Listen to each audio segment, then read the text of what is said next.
Hello po. Congrats po, Tita Dile, Tito Ernie. Ingat po kayo dyan. We miss you po. Happy wedding, Yayo and Tita! Hello, congrats sa inyo. Masaya ako sa bagong yugto ng iyong buhay. Para sa iyo, Brad Ernie, welcome sa family namin. Sana ingatan at mahalin mo ang ate ko habang buhay. Yun lang naman at best wishes, both of you.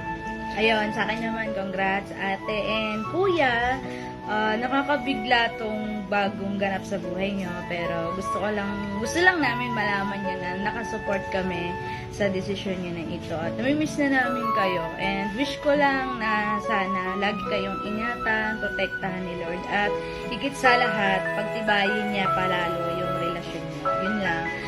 Congrats ulit. Wish you all the best and miss na namin kayo. Ingat kayo dyan.